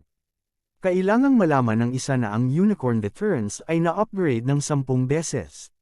Nangangahulugan ito na ang lakas ng pag-atake ni Yezuan laban sa mga hayop ay tumaas ng ilang ulit. Isang walang kamatayang level 7 Shadow Fox Family Expert ang inatake ni Yezuan at agad na nilamon ng Flame Dragon. Sa susunod na sandali, narinig ni Yezuan ang tunog ng system notification. Ding! Tumaas ang killing intent ng host. Instant kill. Laking gulat ng kalaban ng biktima nang makita ang eksenang ito. Saan nanggaling ang batang ito? Siya ay mula sa pamilya mo, kaya natural, kilala niya ang lahat ng mga tao mula sa pamilya mo sa pagkakataong ito. Gayunpaman, hindi niya kilala si Yezuan. Maraming tao ang hindi niya kilala. Gayunpaman, si Yezuan ay nagpakita sa oras na ito at pinatay ang isang immortal level 7 na eksperto. Ano ang nangyayari? Bukod dito, naramdaman niya na si Yezuan ay immortal level 5 lamang. Hindi kaya isang mabait na henyo na dumaan ang tumutulong sa pamilya mo. Hindi tama. Ang paglipat na iyon ay malinaw na ang unparalleled flame. Dragon slash ng pamilya mo, ngunit ang kapangyarihan nito ay mas malakas kaysa doon. Saan nanggaling ang taong ito? Kabanata 1430, tila si Yezuan ay nasa panig ng Mo family. Gayunpaman, ang lakas ng labanan ng isang immortal level na level 7 ay hindi masyadong kapaki-pakinabang sa labanang ito. Pagkaraan ng ilang sandali, inatake ng eksperto ng Mo family ang iba. Mas gusto ni Yezuan ang ganitong uri ng magulong labanan. Kung tutuusin, magaling siyang magpalusot sa mga tao. Kung matagumpay ang kanyang sneak attack, isa itong one-hit kill. Isa-isang namatay sa kanyang mga kamay ang immortal level na level 7 na eksperto. Minsan, papatayin pa niya ang isa o dalawa sa mga eksperto sa Mo family na walang alam. Sa mga tuntunin ng mga paksayon, siya ay isang pangatlong paksayon na hindi kabilang sa pamilya Nolan at pamilya Mo. Sa kabilang banda, sina Wei Zhenchen, na nasa immortal level na level 6, at Old Tree, na nasa immortal level na level 5 at Luo Luo, ay pinatay ang immortal level 7 na mga eksperto ng walang kahirap-hirap. Labis na nagulat ang mga miyembro ng Mo family dahil si Luo Luo ay mula sa Fox family. Bagamat medyo magulo ang kanyang buhok, siya at ang dalawa pa ay tumutulong sa Mo family. Kung ikukumpara nila ang bilang ng mga taong napatay nila, silang tatlo ay mas malakas kaysa kay Yezuan. Siyempre, ang kanilang mga target ay ang mga nasa immortal level na level 6, habang si Yezuan ay partikular na nagtatarget sa mga nasa immortal level na level 7. Ang kanilang hitsura ay nahulog sa mga mata ng ilang mapagmasid na tao. Nililigawan mo si kamatayan. Isang walang kamatayang level 8 na eksperto mula sa Shadow Fox family ang nagmamadaling bumaba matapos makita ang kay-abangan ni Yezuan. Magandang timing. Napansin siya ni Yezuan at agad na tumalikod para umatake. Pagsabog ng layunin ng pagpatay. Walang kapantay na Flaming Dragon Slash. Mula nang isama niya ang Immortal Eye Unicorn Bloodline, walang makakapigil sa pag-atake ni Yezuan. Iniisip niya kung kaya ba ito ng walang kamatayang level 8 expert na ito. Sa pagharap sa pag-atake ni Yezuan, ang walang kamatayang antas na eksperto ay sumuntok. Boom! Dalawang alon ng totoong enerhiya ang nagbanggaan. Gayunpaman, ang nakakagulat ay ang pag-atake ng walang kamatayang level 8 na eksperto ay hindi kasing lakas ng kay Yezuan. Whoosh whoosh whoosh! Isang malaking golden flaming dragon ang umungal at agad na nilamon ang immortal level 8 expert. Gayunpaman, mabilis itong ikinalat ng huli.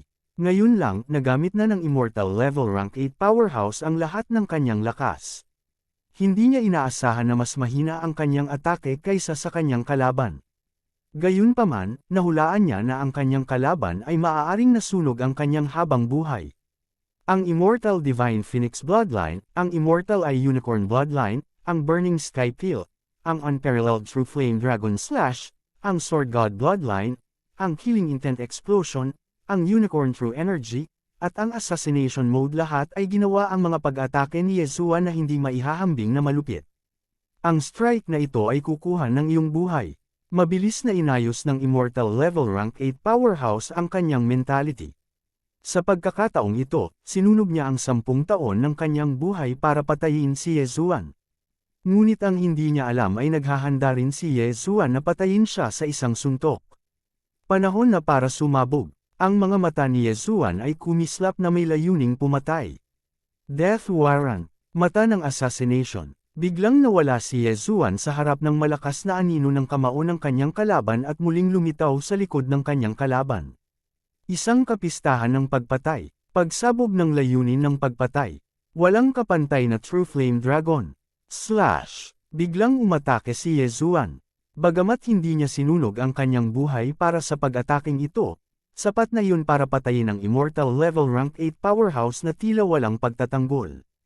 Ano? Nagulat ang Immortal Level Rank 8 Powerhouse. Malinaw niyang nakita si Yezuan sa kanyang harapan, ngunit ngayon, bakit siya biglang sumulpot sa kanyang likuran? Ngunit wala siyang panahon para mag-isip ng husto. Nagmamadali niyang isinaaktibo ang kanyang True Energy para ipagtanggol ang sarili. Sa kasamaang palad, kakalabas lang niya ng isang malakas na pag-atake, kaya hindi makonekta ang kanyang True Energy. Tapos na. Ang Immortal Level Rank 8 Powerhouse ay nasa kawalan ng pag-asa. Agad siyang nilamon ng Golden Flame Dragon. Pagkatapos, nasunog siya sa epekto ng Incinerate World. Walang natira, pati na ang kanyang sandata.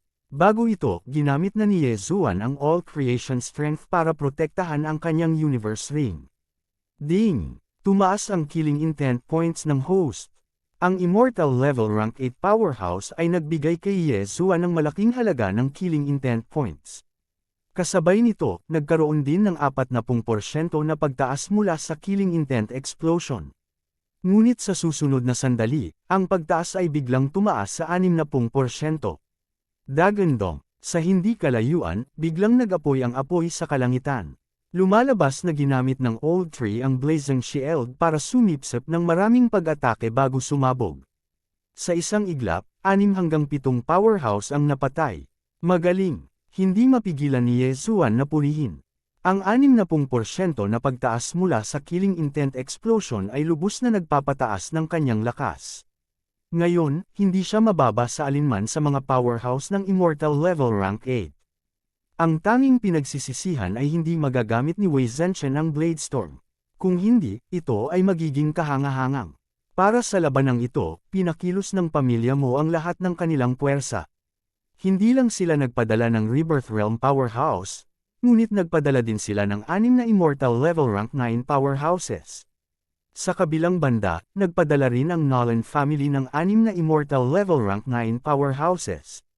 Sa madaling salita, ang kasalukuyang lakas ni Yezuan ay nasa ibaba lamang ng 2 powerhouse ng Rebirth Realm at ang 12 powerhouse ng Immortal Level Rank 9. Ang pinakamahalaga ay ang kanyang lakas ay tumataas pa rin. Pumatay tayo sa puso natin. Nabaliw si Yezuan habang siya ay nagpaputok ng paputok. 60%, 65%, 70%, 75%. Wala pang 5 segundo, nad-double ang buff ng Slaughter Fist. Ang kasalukuyang lakas ng pakikipaglaban ni Yezuan ay dumb-double. Siya ay halos hindi magagapi sa mga nasa ibaba ng Immortal Level Rank 9.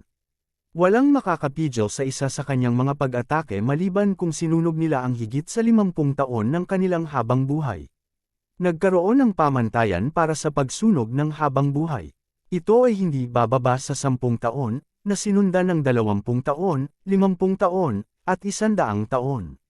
Gayunpaman, napakakaunting mga tao ang magsusunog ng 50 taon ng kanilang habang buhay ng sabay-sabay. Kung susunugan nila ang 50 taon ng kanilang lifespan sa bawat pagkakataon, kahit na ang 3,000 taon ng lifespan ng Immortal Level Rank 9 Powerhouse ay mauubos sa wala pang 1 minuto. Sa makatuwid, karamihan sa mga tao ay masusunog 10 hanggang 20 taon ng kanilang habang buhay. Sa ganitong paraan, hindi nila mapipigilan ang mga pag-atake ni Yezuan at mapapatay sa isang hit. 5 segundo na lang ang natitira para sa Killing Intent Explosion. Pumatay ng 5 pa. Kinakalkula ni Yezuan ang oras sa kanyang puso at inatake ang ibang tao. Sa loob ng 5 segundong ito, siya ay hindi matatalo. Habang naglalaban ang Mo family at ang rank 9 na powerhouse ng pamilya Nolan at ang dalawang powerhouse ng Rebirth Realm. Walang sino man ang maaaring ilihis ang kanilang atensyon para harapin siya. Pagsabog ng layunin ng pagpatay. Walang katulad na Flame Dragon Slash. Nagpatuloy si Yezuan sa pagpatay. Hindi niya alam kung ilang tao ang kanyang napatay, ngunit pakiramdam niya ay malapit na siyang makalusot muli. Gayunpaman, wala nang maraming immortal level rank 8 powerhouse na natitira sa Shadow Fox clan. Silang tatlo na lang ang natira. Kung ganoon, papatayin ko ang Mo family. Naningkit ang mga mata ni Yezuan. Bigla niyang inatake ang pinakamalapit na immortal level rank 8 powerhouse mula sa Mo family. Hindi siya kabilang sa alinman sa mga paksayon. Siya ay isang paksayon sa kanyang sarili. Dati, naghahanap lang siya ng gulo sa pamilya Nolan dahil gusto niyang akitin sina Nolan Bing at Nolan Jia. Ngayon, tila wala sa clan sina Nolan Bing at Nolan Jia. Pagsabog ng layunin ng pagpatay. Walang katulad na Flame Dragon Slash. Ang isa pang malaking Golden Flame Dragon ay sumalakay at nilamon ang isang immortal level rank 8 powerhouse mula sa Mo family. Ding! Tumaas ang killing intent ng host. Bago tumunog ang system notification, mabilis na lumapit si Yezuan at iniligpit ang Universe Ring.